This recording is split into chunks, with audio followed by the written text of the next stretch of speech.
We are humans. We are social beings, and we do stupid stuff. As many of us spend a lot of time in the workplace with other people, some of this risky social stuff happens there. I'm Dr. Kirtley Jones from Obstetrics and Gynecology, and we are working on the 7 domains of risk. And today, we're talking about social risk. Because I've worked in a huge and complex system called a health sciences center, and I also trained in one, I have spent my academic and work life with a lot of other people. And as a young trainee and faculty member with big eyes and big ears, I saw stuff. Bad behavior, bullying, harassment, inappropriate relationships, and more. The guidelines weren't written when I was young, but I knew when I saw stuff. Did I speak up? It was risky for me personally and professionally. And as I grew in my career, I became responsible for writing and enforcing guidelines, policies, and procedures for when bad stuff happens in the workplace. It was part of the hardest parts of my job. So with me to talk about the social domain of risk and risk in the workplace is my co-host, Katie Ward. And she has spent her career in the same huge medical complex as a clinician and as an educator. She is a specialist in women's health, a professor in the School of Nursing, and has a PhD in anthropology, the studies of humans often doing bad stuff. Oh, well, there is a reason, right, that Grey's Anatomy's been on for 20 seasons. Hospital romances and supply closet hookups, and that is bingeable TV. But I think it does imitate life, right? The hospital throws cool people together who are doing intense stuff in, long hours with high stakes and real emotions. And I think it's hard not to be attracted to cool people doing cool stuff, even when you work there. My own career has been a little less in the cool place and kind of more in academia, kind of clinics where I work with a lot of other people, a lot of other women really. And it's a little less high stress than the pit. But academia feels like, so if we're going to talk about our work experiences, for me, it feels like Yertle the turtle, the Dr. Seuss book where Yertle's the king of the pond and he builds his throne by stacking turtles on top of each other. And the higher he stacks them, the more powerful he feels. And the turtles underneath are getting crushed. And that's kind of how, the academic hierarchy feels to me. Now, the problem is that stacking turtles on top of each other is no basis for a system of business management. And that's where I felt like I've been, is that I'm getting climbed on. Other people are climbing on me for the purposes of advancing their career. And quite frankly, I've climbed on other turtles to try and get higher in the stack where the weight is somewhat less on myself. And that didn't feel very good either. And I think either way, you're taking some kind of a social risk. Either you're getting crushed or you're stepping on those underneath you. And so that's my analogy for academia without calling out anybody specifically. Well, somebody did tell me once that in academia, the competition is so fierce because the stakes are so low. It was the battle. The battles are so bitter because the stakes are so low. Well, I can't say that I felt that way, Katie, but maybe I could have been clueless because I have been protected because I was. But when I was a medical student on my surgical rotation, I was working with a chief turtle, a surgeon who was notorious for being tough. And I remember being in the operating room and he would call the residents, in the case they were all guys, he would call them fat boy. Do this, fat boy. And the resident wasn't fat by any means. And this chief turtle, boss surgeon, would call me kitten. And I was the only woman on the team at the time. And it was my first awakening to what I thought was inappropriate behavior by a boss. And was it creating a hostile work environment? I didn't know the phrase at the time, but I knew how it felt. And was calling me kitten sexual harassment? Did I prefer to be called fat girl? I did not want to be in the crosshairs of this powerful person. So I tucked it away to think about it and to learn that I would never behave that way. And everyone in my future operating room would be treated with respect. And I did nothing to try to stop the behavior. And these are complicated situations, risky behavior in the workplace. Today in the Virtual Scope studio, we're talking with Dr. Harriet Hoff. She is professor and executive director of faculty development and Academic Affairs in the Department of Anesthesiology, Perioperative and Pain Medicine, and adjunct professor in bioengineering, and she's co-director of the Utah Coaching and Advancement Network and past president of the Academic Senate at the University of Utah. So she's helped people deal with risky social stuff. So thanks, Harriet, for joining us. Thanks a lot. Yeah, welcome. Let's talk about if you see it, say it. I mean, people, faculty who experience what they perceive as bad stuff, hostile work. I mean, it's risky. Job promotion, retirement, you got to go back to work. How do you balance the risk of speaking up when there's bad stuff? I think I need to add my own sort of perspective a little bit first, which is why I'm so interested in helping other people manage risk. I'm 6 feet tall. I played 3 sports in college. I did not experience being called kitten. It would have been kind of, I think, laughable for anyone to call me kitten, right? So I think I had a bit of a different experience of navigating the system. It was not a perfect experience, but what I saw was lots of other people being treated in ways that I didn't like. And so I think that helped inspire me to help other people manage risk. I have never felt constrained from speaking up. One of the things I've tried to understand is this sort of risk of speaking up and how do people interpret it and how do I get people not to feel like it will be the end of their career. But I also recognize that there are things about me that make it less risky, perhaps, to speak up. But I also think that speaking up may be less risky than we think it is, if that makes sense. So I always like to say this caveat at the beginning of these conversations about how to manage in risk and how to speak up in risk, which is that a goal of my entire career has been to fix our system so we have less need to report and less risk in reporting.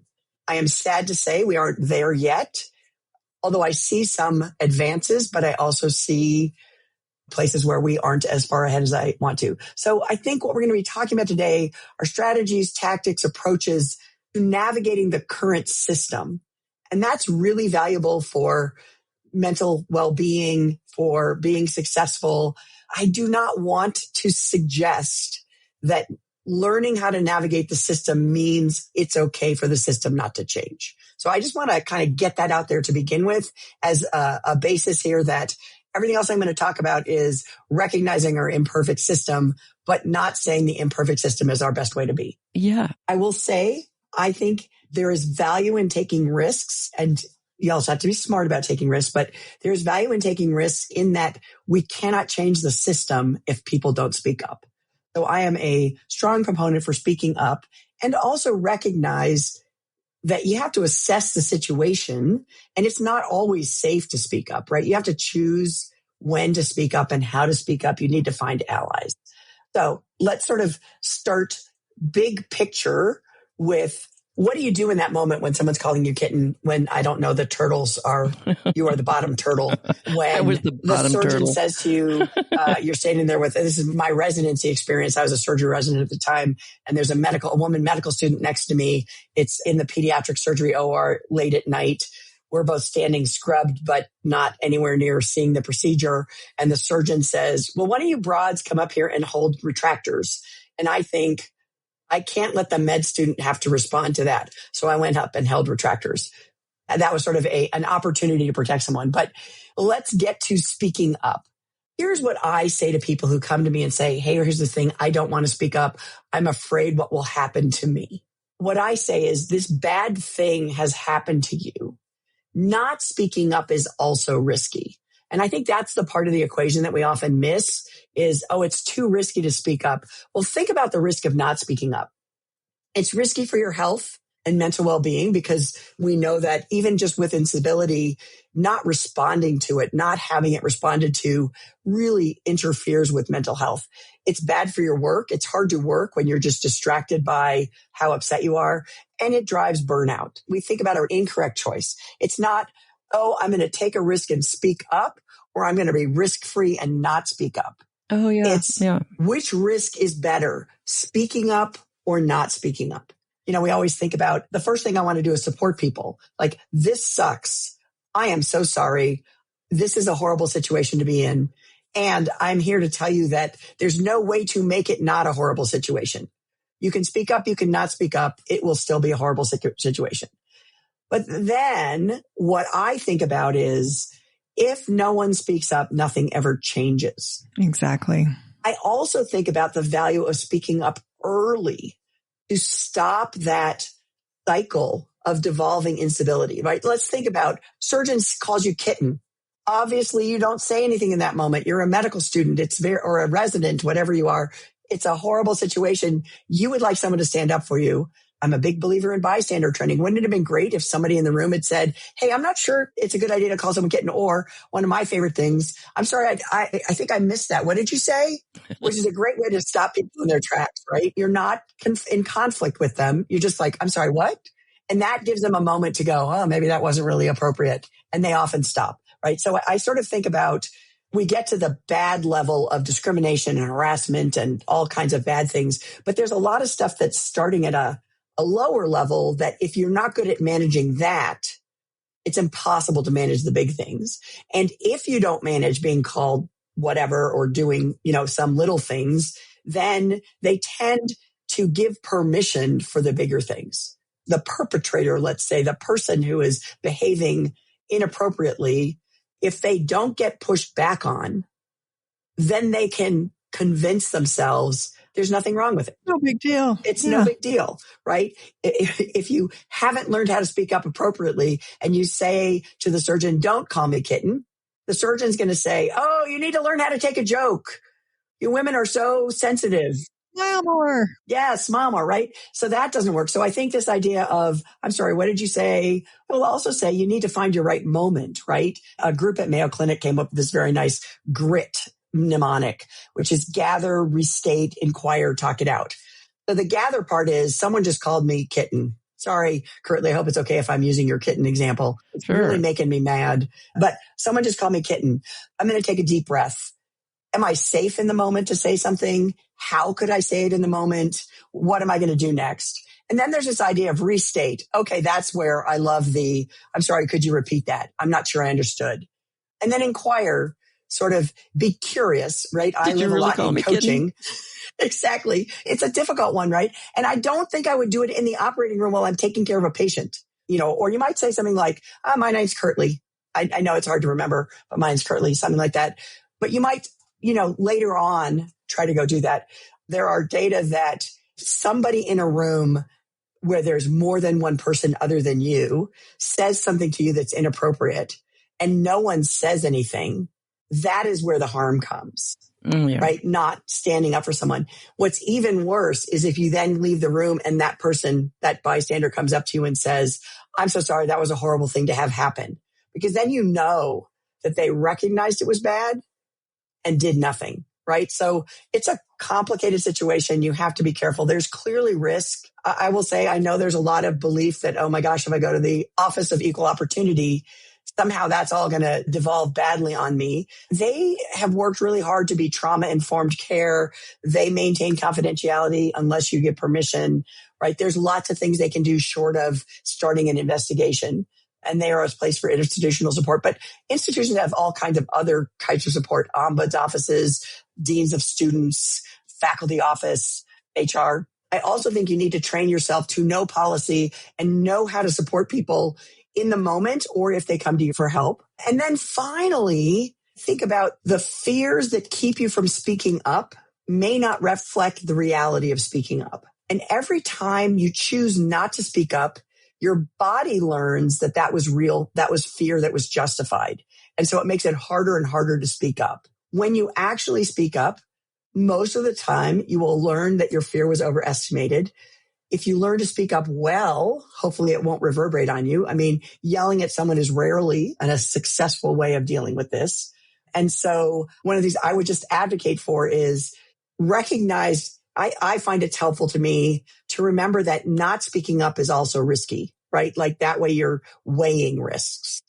Yeah, there are people, I think particularly for women, and this is a women's health podcast, who were culturally taught not to speak up. So the business of not speaking up may go back to the way your interactions with your parents, particularly your dad, or often forceful people in your household.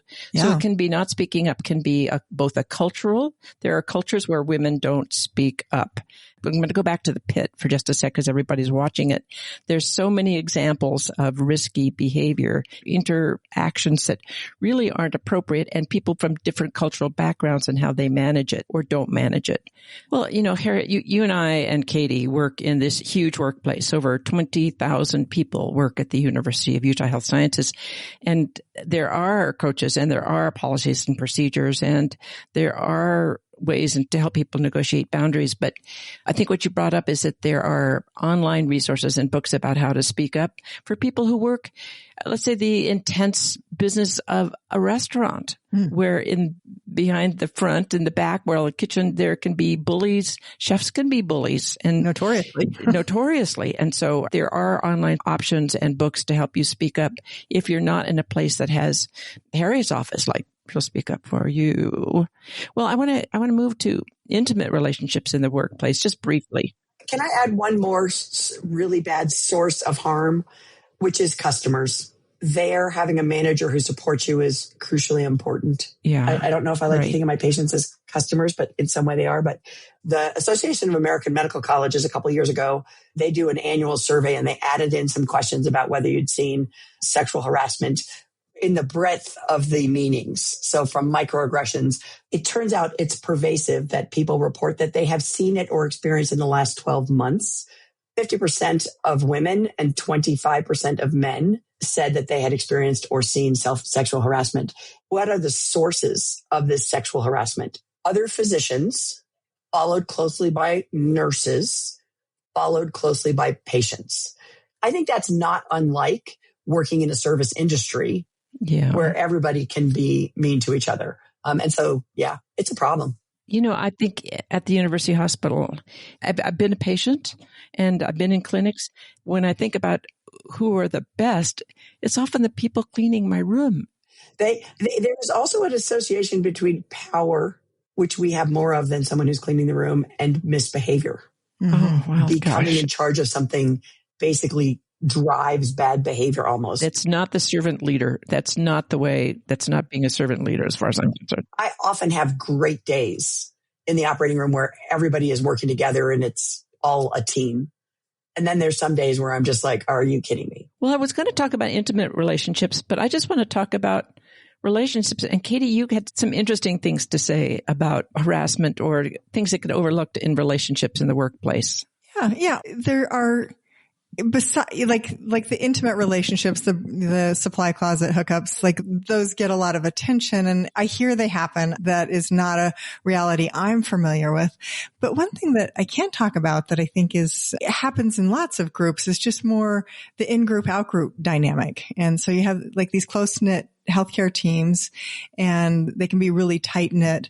And if somebody doesn't quite fit in, and not because they're doing something wrong, but they just don't conform to the group's social norms, and they just don't get to be part of the inner circle. And when that dynamic takes hold, then that in-group starts to influence who gets hired, and you sort of bring in more and more in-group type people. And if, you're not in that, then you maybe don't get supported, you get sidelined. And Harriet, I'd be curious your thoughts on this. It feels like that maybe happens more in workplaces that are entirely or mostly women. And maybe I'm wrong about that just because I work, maybe that's my experience is working, largely around women. But it's a power dynamic. I think it does matter, again, for our conversation about risk, because in healthcare, it can also be a patient safety issue. If someone on a clinical team feels like they're on the outside and they carry that extra layer of stress, and it has nothing to do with the patients, but they might be less likely to ask for help when they need it because they perceive this, that they're already, out, being vulnerable, and asking for help or asking for a consultation also feels risky. And Katie, I just want to suggest that you called out that somehow women's groups sort of created cliques. I would suggest that our dominant narrative, our dominant culture is so invisible to us that you haven't noticed that there's a clique that excludes women, right? Yeah. I don't think there's groups. I don't know that I would say there's a genderedness to it. I think it just goes up differently in how it might be experienced. And there's also some data on you expect women to behave better, right? Mm-hmm. And so you're more judgy of their behavior than you might be of a male colleague's in the same way. And it's really hard to know if that is what's going on or not, right? But so I would just throw into that mix that in groups and out groups, that's sort of how you build comfort, right? Yeah. And it's also important. It's an important part of how we find safety too, right? Like I do need to find, the group that's my people. I think that's part of our background as humans. I think building culture is crucial. And I think earlier you talked about servant leadership, transformational leadership, whatever kind of leadership. There is a top-down nature to building a culture where people are welcome, but I think there's also a bottom-up version of that. And I think, here we're at an institution that's growing really fast, and that puts stresses on how you build a culture where people feel welcome. Oftentimes people have trained here and stay here, at least in medicine. And so that can be an in-group. They have a shared culture. Someone comes from another institution. Now they have to learn I came here 20 years ago from another institution, and I had to sort of sit back a little bit and learn the culture here and figure out what was important to me. As we grow quickly, thinking about building culture is a really important thing. Thinking about, socializing and being inclusive in socializing. I will also say I have an example from my department. One of my colleagues, Amber Bledsoe, ran our quality assurance program for a number of years now. She's handed it off, where we look at bad outcomes or bad cases or bad stuff that happens to our patients in the operating room. And there's usually a systems problem, like someone gets the wrong medication or someone doesn't recognize something. She built a process for the quality assurance where we sort of start out with support for the person. We go through what happened, and then we look at what's the systems problem that we could fix? Like what led to this being a problem? Not, the person's a bad person, but how could we learn from this in a way to protect future patients? And so I think you can have individuals who kind of step up and say, let's build a culture. You can have leaders who just make that a priority. And it's still hard because we're humans and we like people like us. Yep. Yeah. Well, we've talked about the risky parts of things happening in the workplace, but the good parts, if occasionally risky, of making friends in the workplace, it's really critical to have friends in the workplace. We've talked a lot about how important friends are. We did a whole 7 domains of friendship. You listeners may want to pick that up because it's powerful. And how do you meet them after you get out of school except in the workplace? And the best part of coming to work can be a collegial environment that grows into friendship. But there are always issues of boundaries. We're just talking about there's got to be, getting cliques, getting too close and excluding others. The issue of getting together. Now, we used to have departments and we had big rooms and everybody would have once a week faculty meetings and we all ate together. The family that eats together stays together, and we would eat together. Someone would give me the pickles out of their sandwich because they didn't like pickles. And we would chat about stuff. And that doesn't happen as much anymore. That getting togetherness in a department where you talk about swapping call. And that's for me. Now I'm an oldster. That was for me was critical. And Katie, you've thought a little bit about what happens when people aren't together anymore. We're all separate. Honestly, I've been thinking about this for a long time. It's been really driven home since COVID that we're not in our offices, and we've actually kind of, in the meantime, redesigned our workspaces. It doesn't even feel like there's gathering spaces anymore. Nobody's there. I recall a time when I went to work and I worked in my office, but at lunchtime, we all kind of meandered down to the lunchroom and we, as you were saying, Curtly, like we shared our sad little leftovers and you got I ate your pickles and you got my dessert or whatever. And these weren't formal meetings.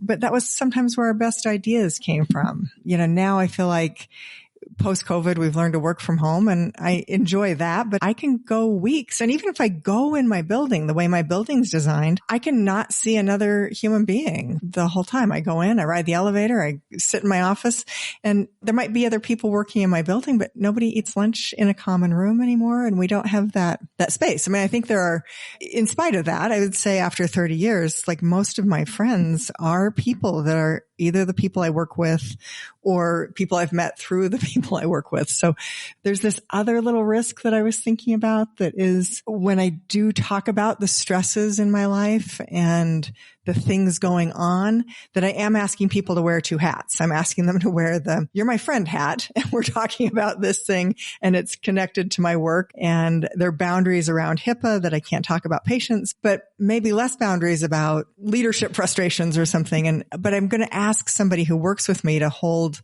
the friendship in one hand and the work relationships. And I think that gets tricky too. I know, Harriet, you're nodding.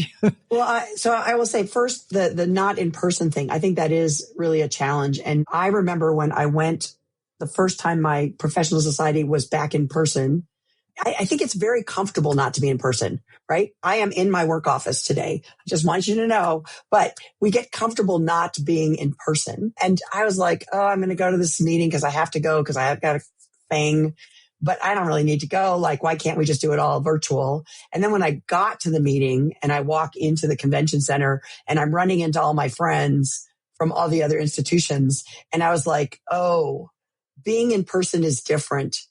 I think it's easy when you're not in person to forget how great it is to be in person. So part of it is just figuring out a way to lure people in to be in person. The other thing I think about is I started med school in 1982. I'm going back for my 40th reunion this year. Currently, you know this, it was a different world. It was slower paced, right? Like, so there was something intrinsically bonding about, I got a team and every patient is seen on a team. Now there's lots of attendings who spend a lot of time not working alone, but not working in teams as much, right? So I think there's lots of stuff in our current environment that are not COVID related that make it harder to connect because you've got less free time. You've got less leisure thinking time, I want to say. There's just so many layers of all kinds of things that you have to do. The work is a great place to meet people, but there are other places to meet people. I think one thing is to think about friends outside. When you have friends in the workplace, there are all kinds, I think, of levels of things. I think gossip is really destructive. So as you're trying to build culture, remembering that venting, while it's good, may not be good within the circle of people who are working with the person, and yet that's the place you want to do it. It's sort of interesting for me because there's HIPAA and then there's coaching for me where you want to keep things confidential. So I'm getting really good at that. My sister-in-law fell off her bike last fall, and I'm a wound healing kind of person, and it wasn't super healing well. So she called me and I gave her some advice on how to work on it. I did not tell my husband because I was providing medical care. So although it's not a formal relationship, I felt like I was covered by HIPAA. And then they all got together for something. And she was like, oh yeah, Leo, my knee is all better. And he goes, you're what? What's going on with your knee? And she's like, did not Harriet tell you? So I think I would say that is an example of possibly taking it too far. So it's a balance of how do you vent? I think about venting as I can complain about my boss. While I do that, I need to have understanding of the stresses on them. I need to think about the fact that they have good intent. They are not trying to harm me. There is some side effect that's harming me. And I need to think about, is there something in the situation that is amenable to some kind of something that we could do together to make the world a better place? Can we just be bonded together in enjoying life anyway, right? And no matter how great a boss you have, there will be times you don't like it. So I know I'm sounding very Pollyanna, but I think that's a thing that being careful about gossiping. I think time honored maybe to gossip about your boss, gossiping about coworkers. And when I call it gossiping, that maybe that's a little pejorative, but talking out of turn about coworkers is also probably something to think about as a way of undermining relationships. Sort of not saying anything you wouldn't say to their face. But that's a really hard thing when you balance it with, we work in a really stressful place. I can't talk about it at home. I want to talk about it with colleagues. I think what I try to do is I try to think about how I could be constructive in the situation and also think about humanizing the person I'm complaining about. They're a person, they have stressors I'm not aware of. That is just so important because negativity breeds negativity. And when you complain about people or gossip about people that are coworkers or even bosses, it ends up accelerating an issue beyond what needs to be. So if you want to talk about a Pollyanna, I'm the queen of the Pollyannas. And I don't say, if it's going to hurt somebody, particularly in the workplace, I don't think it's worth it personally. Not that I don't have needs to vent, but I just don't want to be saying something that I consider might be mean or negative in the workplace. It can be a behavior that needs to change, and I frame it as that. But I'm pretty careful because in my career, some days I went to work for my patients and sometimes for my students, but often my colleagues were the best part of my day. And though I've seen inappropriate behavior in my workplace and had to do the painful work of dealing with it, I've seen the very best that humans can be day after day. And that was like most of the time. So some of my best continuing friends come from friendships that started in the workplace. And we do need to know where the lines are drawn for risky or inappropriate behavior. We are human beings. We do stupid stuff, but goodness reigns in the vast majority of times. I believe that goodness reigns, and it's just that we should know what to do when there are lines that are drawn and lines are crossed. And Harriet, thank you, Dr. Hop. I'll call you Dr. Hop, not Harriet, although this is the Katie Curtis show. So Harriet's good. I gave the example, but Harriet's great. I want to thank you for helping us think about this. And grit, I've got grit between my teeth. I'm gonna use that. So thanks for joining us, and thanks for listeners who are listening to the Social Domain of Risk. If this is your first time listening to the domains of women's health, you can catch all of our podcasts on risk and of all of our other podcasts in the Women's Health session at womens7.com, WOMENS7.com, or at the 7 Domains of Women's Health, wherever you get your podcasts. And it's hopefully engaging and informative and sparks conversation, and it's not too risky. Thanks for joining us.